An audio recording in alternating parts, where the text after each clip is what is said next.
Well, Chris, I'm sure you're delighted with that performance. All kind of sides of it that your team has shown today. Yeah, I talk about a proper Sheffield United performance on and off the pitch, and that was a proper Sheffield United performance and a day that I really enjoyed, and hopefully everybody else really enjoyed.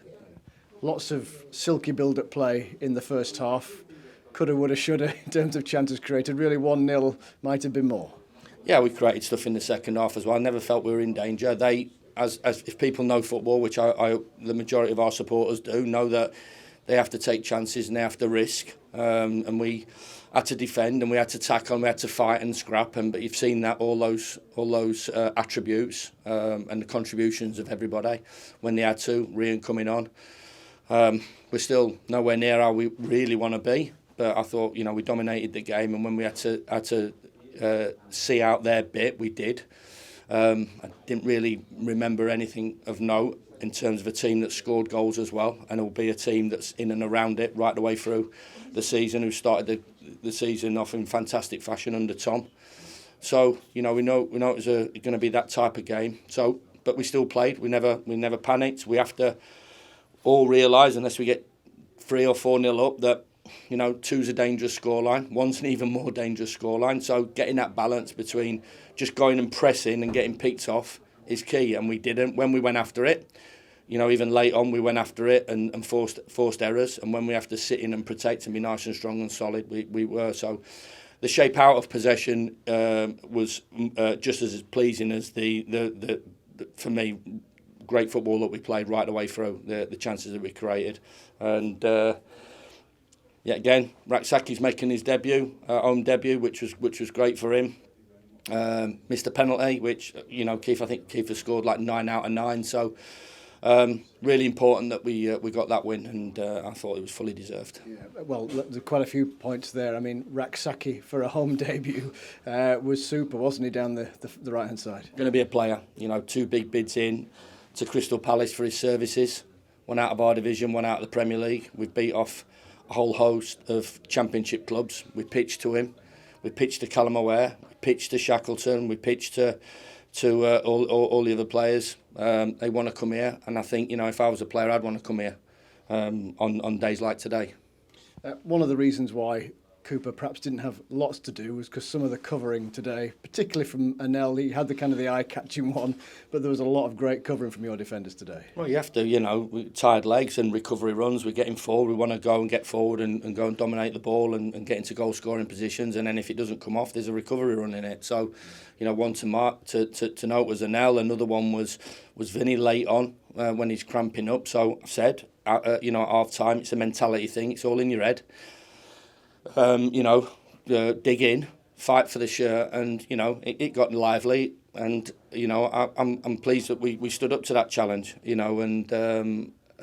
we met that challenge. Nobody's going to come here and bully us, and we made sure that didn't happen. But defending when we had to, great, and first pass out, good. Of course we want to go and get the second and third, but I think we're all leaving Bramall Lane a little bit better in better mood than what we did maybe 2 weeks ago. International break now of sorts. What's the plan? What do you want to see and develop within this squad? Well, unfortunately, when you go Suter away, Anel away, Blaster away, Kiefer Moore away, Jez potentially going with the 21s.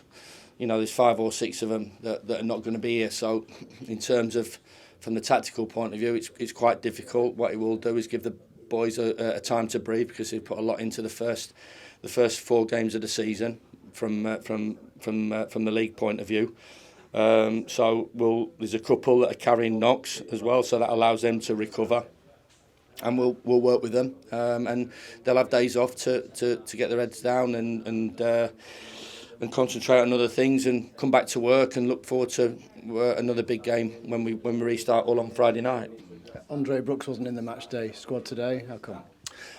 He got one to his head, concussion and concussion laws. He was dizzy on the next day. So unfortunately, 12-day rule ruled him out. So it was a blow for us on that, because Brooks has been fabulous in that new position, and all the players have been. As I said, the disappointing one was QPR at home. So it was on top a little bit for us today that we got that right result, and I do believe the correct result happened today, and we won the game, and we deserve to win it.